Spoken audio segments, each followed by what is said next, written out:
Welcome back to your second NRL Fantasy Fanatics video. This video is very important as the middle is a position that everyone can struggle with, and here we are to go through it. So, first player in the middle who's an absolute gun, averaged 73.7 last time and owned by 60% of teams is Payne Haas.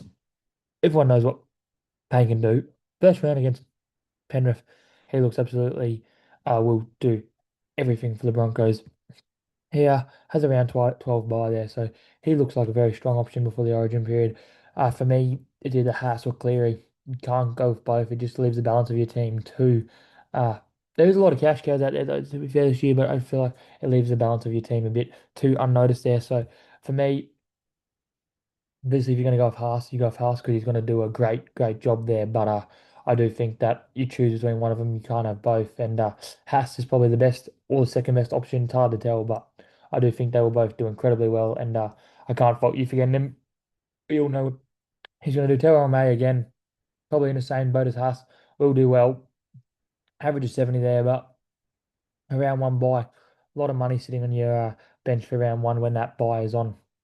Could be used as a looper, but for me, I think you almost look to bring in maybe a Haas and then try and make money with your other players, and then maybe around 5 or 6 after their buy, and he has a couple of weeks there. You go and see. Tigers are a very hard team, though. You don't know how many minutes Terrell's going to be playing there. So for me, I do think Terrell's probably one to avoid just because of that round one buy. I think one of the best middles you can go off this year is Isaiah Yeo. He has a career average of while playing in the middle. Minutes over 70 because he pretty much always plays 80. Lock. Price of 55 with a career average of 62 there. So he's underpriced by 7 points. He's always just been as good as Haas. He's very cheap for someone of Isaiah Yo's standard who should average anywhere from 60 to 65 points there. I think Isaiah is a no-brainer, 5 to 10 points of value there. So for me, Isaiah is one that in my round one team, he'll be locked in my middle. It just solidifies your middle. So then you can get a couple of cheaper guys that there are a lot of cheaper middles this year that you can go with. So for me, it's Haas, or it's Yo. It's not both of them though. Another guy, Aaron Clark's probably one I'd look to avoid. He's probably peaked out at 735k there. Had a great season last year, and he could move, prove me wrong, but no hooker middle there really affects him. And I do think that now he will take a big hit in minutes there, and well, not maybe not a hit in minutes, but a hit in point scoring and won't have as much value. He will probably still be a gun. No Mitch Barnett for a couple of weeks there does help his minutes, so he will score well, but probably one of not much value there. He's on the same level as Joe Tarpany. Cameron Murray is one. He's quite underpriced for someone of Cameron Murray's standard. They should be better this year, the Rabbitohs, with a couple of their signings and him coming back. When he plays at lock for minutes over 60, which is what I expect because they need to play big minutes. Price to 54. Here's an average of 61.5. So he's quite underpriced for his career average there. I do see Murray playing 65 to 70 minutes and averaging anywhere about 60 points there. So for me, Murray is another absolutely great option there. And out of those four middles of May, Haas, Yo, Murray, you can't go wrong there. But I just don't think you can spend that much money on two of them. You sort of have to choose one of them. You could maybe go for a Yo and a Murray, but not a Haas and a Murray or a Haas and a Yo. That's just so much money spent in the middle there when there's a lot of cash cows down in this position you can get. But I think Murray will have a great season.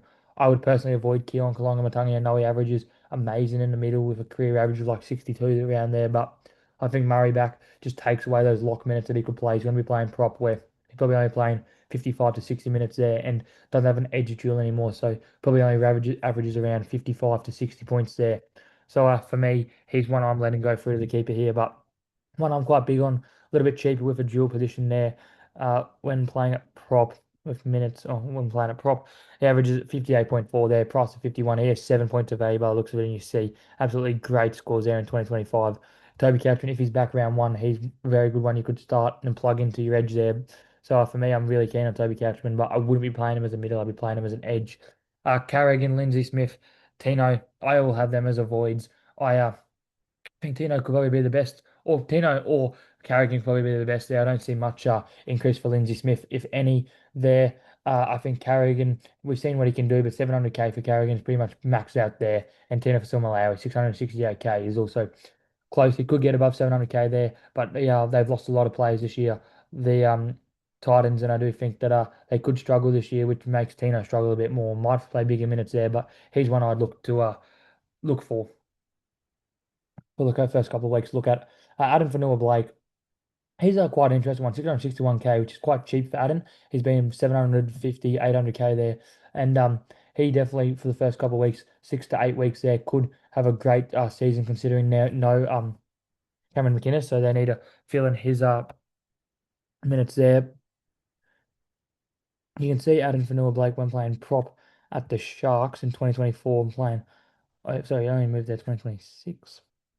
2025, sorry. He averages 67.8. If he can get over those 60 minutes, he's an absolute steal there. Over 50, he averages 58.2. So with that, he still has 10 points of value there. He will probably get bigger minutes considering the fact that Cameron McInnes is out for the first at least 6 to 8 weeks there. So I think Funeral Blake is one that could be quite an interesting pot option there. Only owned by 3.8% of teams. There, Max King, I think you just let him go. Same with Naf White and same with Jack Williams, Jackson Ford, same. Connor Watson, we spoke about him in the hooker position, but he looks underpriced if he does start at lock, where he can average probably 55 to 60 points there, like he does career average. He's going to be one that can make a lot of money, and a lot of these 600k guys, and Fanua Blake, Watson, look, Cameron Watson, no, not Cameron, Connor Watson, look quite interesting there, and I do think they're very much one to have a look at. Um, Jack DeBellin, 48.2 average there, probably 614. D. Bellin, Jack DeBellin. He has a career average. We should start at lock for them, not prop lock with minutes over 60. You can see he has a career average of 59.9, so 60 career average there, price to 46. If he can get those big minutes, he will be good. But there's a lot of minutes around in this forward package. You saw Jack Williams probably plays on the edge, but then you've got DeBellin, Paulo, Hopgood, who are all taking big minutes there. So uh, he might be one to look at for the first couple of weeks, and if he does well, then bring him in there. But I think it's too risky to start with him. Jermaine Hopgood, he's had a down year last year and was not amazing there. But I do think for Hopgood, he can start well. 597k, price of 44 with a career average. He probably starts at prop considering Lock gets that 53.8 at prop. His offload sort of went away last year. Didn't have as many as he usually does there. Which, as you see, only 0.1 offload there when playing at prop. If he can get that offload going, he's going to be an absolute gun. He's one you can definitely start with here at 597k. Only owned by 5.5% of teams. So he's quite an interesting one to have a look at. There will be 40s, but with the 60s and 70s there that he can get in, we all know what he can do. We all know he can offload. So 597k, I would not be surprised to see him above 700k this year. Paulo's one to look at. Ruben Cotters one that I'm really keen on this year. He could go very close to my pot of the year there, Ruben Cotter. As you can see, when playing at lock, he which is where he's most likely going to play over 60 minutes. He has a career average of 53.6, where price at 42 there. That's at least 11 points of value if he can get those big 60 minutes. Tamalolo's getting older. They're losing forwards. I do think that Cotter could be in for a very big year, and he's going to be absolutely huge for the Cowboys this year if they are to make a top 8 run. It's a risk. That's why, as it all is with all pods there, it is going to be a risk. But for me, I think he is one that could do really, really well. And I do think their middle will be a lot less solid with Reece Robson leaving now. So I do think that Cotter maybe could get some hooker minutes there to stint Reid Marnie. Unlikely, but could, and could play big minutes through the middle to solidify that middle there because they'll need it. So for me, he's one I'm really interested in. No. Max Plaff, if he gets that hooker position, which is where he has been playing with Kurt Donoghue, apparently on the injury list in there, the way they're training for the preseason, when he plays at hooker, he has a career average of 49.7 there with who's priced at so for 50, who's priced at 42, so that's at least 8 points of value there. It's either him or Kurt Donoghue. They'll both do well. It just depends who gets that hooker position. Keep in mind though, if one of them gets it, Kirk could take minutes away from him and he could only get 60 minutes there, which would be a little bit disappointing for Plath. But it looks like that is it Morgan?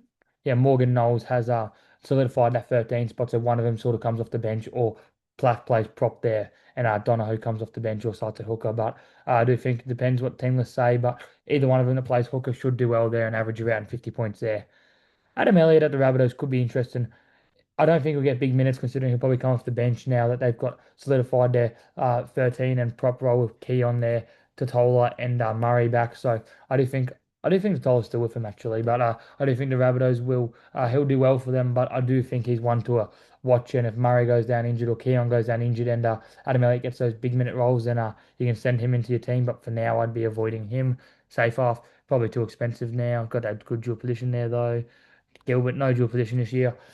From what I've heard, he could be coming off the bench, could start a prop. I think a 500k. It is a little bit discount for Tom Gilbert. We do know what he can do. So it's 513k, but he's priced at 513k.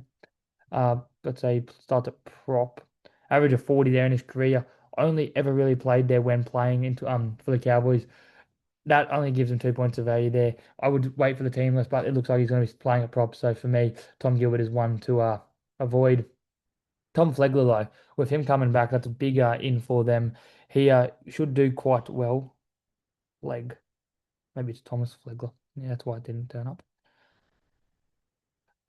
Price of 37 here when playing at prop and playing over 50 minutes. You can see here's a career average of 45.7, which gives him 8 points of value. I wouldn't be surprised if he starts the season slow, considering he hasn't played NRL for 2 years, or if he has a great year, comes out and makes a lot of money there. For me, it screams too much risk just that he hasn't played a game for 2 years there, and could be don't know how bad his shoulder is, don't know if it's fully recovered there. So I think it's one to watch. If he looks like he's playing well, putting out a good input there, then round 3, round 4, you can bring him in there. But for me, I'm personally avoiding him just to start the season with hope he does well there, which he should, and he could very much be a good money maker, but it's really not going to affect much there. Chris Randall, we spoke about him in the last video. He looks quite good there as an option. Lockie Hubner. This will be interesting to see what they do. They have a lot of forwards here, a lot of minutes to give out with Adam Elliott and Hubner both being there. I do think that one of them could maybe play low minutes, and I do think Lockie Hubner will be that guy now that Cam Murray's back. They could maybe start work Cam Murray into the season there. So that is one to think about when purchasing Cam Murray. If you do, consider to have Hubner and Elliott, who are both locks there on the interchange bench for them. Um, Kobe Hetherington's one that's quite interesting. Gone to the Seagulls this year, and he looks like he could be an interesting option. He's always really been around his price, and we always say, oh, he could get big minutes here, and never really has. When playing, looks like he could play lock, averages 40.7, at prop, averages 48 there in big minutes. Depending on what position he gets, if he gets a start, 40.7, has 6 points of value there. It could be one to look at, only owned by 0.7% of teams, so not many other teams see it there, and their middle forwards are looking a bit older in that, but it just depends. If he gets to start, he's one to look at, but if he doesn't get to start, then he's probably an avoid there early in the season. For Trey Mooney, one that I think is close to a must-have this year. He is making the move to the Newcastle Knights, looking like he's going to start. And for me, it's any games over. Let's go 40 minutes because yeah, there's no big sample size there. A 61 average there, like it says it all. With no tries scored, he looks like an absolute steal of a player there, owned by 40% of teams. So he should be pretty much in your team. Looks like he's going to make 50 points 50, not 50 points of value. Look, he's going to score 50 at least. And with that in mind, he's going to be an absolute steal there. He is my first must have of the season out of this hooking and middle position there. So everyone should be plugging him in his team. Hamish Stewart, with the departure of Jack DeBella now, it looks like there becomes even more minutes up for grab for one of these forwards. Hamish Stewart, 442k. When he plays over, again, small sample size, we'll put it over 40 averages, 48.9 there, so 49 points and a price of 33, owned by 28% of teams there. So they do think that he will get the starting role at 442k, price of 33, average of 49 when playing over 40 minutes in his career. Round 3 buy, keep in mind there, but he looks like quite a good option and quite a good bring in this year that you can definitely solidify in your team. So he's probably the second one if you're looking for a middle cheaper. I'd go Trey Mooney, then Hamish Stewart next, and you could honestly put up a top gun in the middle and then just start it with a Stewart and a Mooney there, and that would be quite a strong middle.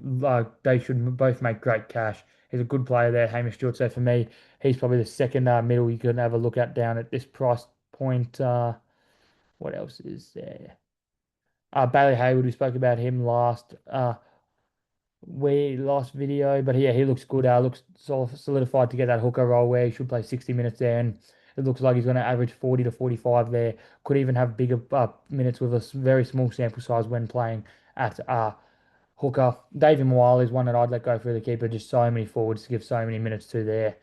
Um, Pacific Tonga, if he gets good minutes, he could be interesting. We've seen him definitely have some big scores there, but another one that is one to keep an eye out for is Jesse Colquhoun. I don't think he has much on fantasy at least, much big minutes over 40. You see when Cam McInnes came down in 2020, around 26, he scored 40 and 49 minutes there. Price to 26, career average of playing over 40 minutes or 42.7. With McInnes being out for at least 6 to 8 weeks there, if he gets that lock position to start the season, he should get a big minute boost there and then be 347k. Get him 8 weeks, average 40 points there at least. He will be as a no-brainer for me. So in your middle position right now, I'd have Trey Mooney, Hamish Stewart, and Jesse Colquhoun are three you should really look to lock in there. Again, he is owned by 14.1% of teams, so most teams are looking at those three players too there. And then a gun middle. Not many pod middles I'd go with this year. Maybe a Ruben Cotter if you're going to go with him. Another one that I think is interesting might not happen here is Ryan Madison. Um, it depends. He needs minutes. Like you see, his career minutes over 60, even like just over 60. If you filter it by that, he has a career average of 53 for me. He's priced at 22, which is an absolute steal. He probably won't get any big minutes there, considering he's really out of favour with the Eels. But we all knew what he did in 2024 and 2025, or 2024, didn't play 2025, but owned by 1.78% of teams. If he gets big minutes, he could be an absolute steal of a bargain there. So he is definitely one to keep an eye out on. And then Brandon Smith, one that is owned by 38% of teams here. And for me, I don't really see Brandon Smith having much value. As we've already said, they've got Hubner, Keon, they've got um, Murray, Elliott, Moale, all to give minutes to. Doesn't look like there's going to be many middle minutes to give out to Brandon Smith. He's going to have to play hooker and he's going to have to play over 50 minutes for him to have much value there, which you see you have a career average of 47.6 there, which gives him a lot of points there. But if you go hooker and filter it by 30 minutes and minutes under 50. His career average of 34.4, which still he still has value with that considering he's priced so low, but he's going to need to get those 40 minutes there. And is that possible? Yes, Peter Mamazoulis and them could split. There could be middle minutes for him to get. He could play like keep in mind Murray could move to the edge and spit, and Fafita could go off. They've also got Jai Arrow to give minutes to also there. So for me, I think there's too many forward minutes going around for Brandon Smith to honestly get good minutes and have a lot of value there. But again, if he gets a good role or we're happy with his role, then he'd be quite an interesting one to look at. Hopwood, if he gets good minutes average, got a 40 last game, he could be quite good there. Um, Not much down here. I'd be avoiding Royce Hunter style if he was we were all over him last year and he didn't do much, didn't get many minutes there. Have I missed anyone down here? It doesn't look like it.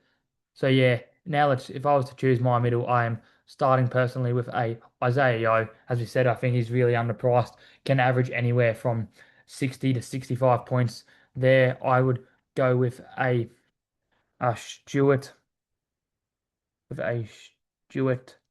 I would also lean towards he's a must-have close to Mooney. And then on my bench, I'm going to go with a Jesse Colquhoun, and I love a pod. So this year for me, closer pod of the year. It could definitely not be. It could definitely be a risk there, but I'm going with Ruben Cotter. And then from the last video, I did not do this, but I'm going to be going with Harry Grant at my hooking position with Reed Marnie and a Hayward and Chris Randall to start the season with there. That gives me very good middle coverage, and those are the probably one, two, three, four, five, six people that can play middle that I'm quite interested in this season. I would love a Haas in there, but for me, I think Yo at 738k is just as good as paying Haas for 200k cheaper, and I would not be surprised at all if he scored anywhere near as many points. Like if he scored five average less and makes 150k there. Hamish Stewart, he's going to make money. Hopefully, I'm hoping to see him around 600k. But again, this is very early in the preseason, so it's very hard to tell their roles. But from what we know, he will probably get that lock or prop role there and do quite well there. Toby Couch, another one I'm quite interested in, but just could not fit into my team there. Trey Mooney, I think he's my first must-have of the season. He looks set to play prop there. Let's actually have a look at this. Knights props. Middles for the Knights. Yeah, like you see, there's not many there that I can choose from. Jacob Saifidi probably gets one spot. Even a 13 there, like probably Croker 13. Frizzell off the bench is getting old now. And then, yeah, Mooney. Hopwood could definitely get minutes off the bench there and could get some good minutes there. So the Knights look like they're could be a very good team to bring in forwards from there. Losing Leo Thompson, so they're going to need one of their props to play big minutes there, which Saifi never really the big minute player, probably only really plays around 40 or 45 minutes there. So they're going to need Trey Mooney to probably step up into the 40 into the 55-minute mark there. Matt Croker at 13 or Frizzell at 13 there. Uh, Ruben Cotter, he is one that we spoke about earlier. If you have a look at the Cowboys middles here,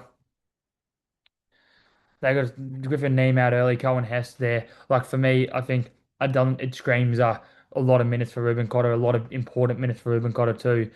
Uh, if McIntyre and Griffin Neem are injured in like for round one, Jason Taumalolo is getting older. Cohen Hess is going to start a prop, probably only play 40 minutes. Edwards off the bench. Lodge probably starts a prop with McKaylee split in there, and then Taumalolo probably stints Cotter maybe 20 to 25 minutes. But for me, that screams big minutes for Cotter. That screams he's going to have an absolute great season. We know what he can do in big minutes. Let me show you again for those of you still watching. Ruben Cotter in minutes over 60 when playing at lock.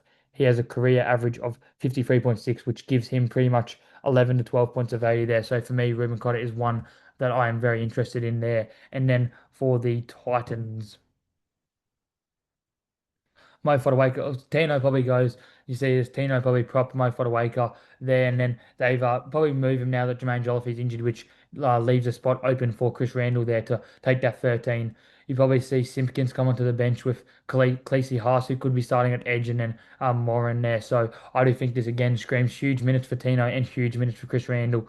The fact that Randall's only owned by 4.3% of teams is quite worrying signs for me there, and I do think that he could definitely get big minutes and is close to a no-brainer for me there in my team. Could even start him at your hooking position there. And then the Sharks, you see Adam Fanua-Blake probably starts a prop there with they're looking for another prop too.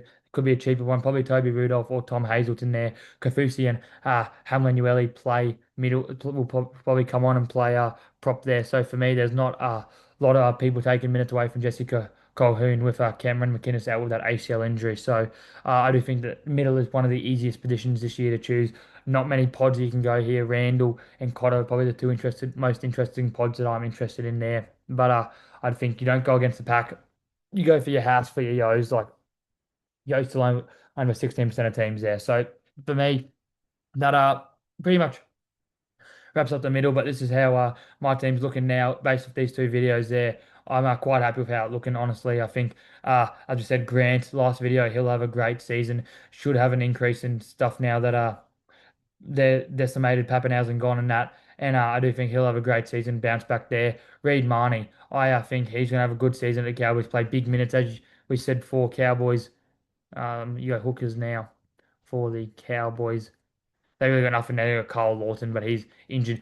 Sam McIntyre can play a little bit of Hooker and so can Harrison Edwards, but I do think they don't want to be playing him there. It'll be Reed Marnie that plays big minutes there. So for me, he's a no-brainer. But yeah, thanks for joining us. We'll see you tomorrow in the Edge video. There's a lot of stuff to be said about in this Edge video, and I'll give you a sneak peek. I do think Dave Fafita is the second must-have of this season. Thank you very much. Have a good one.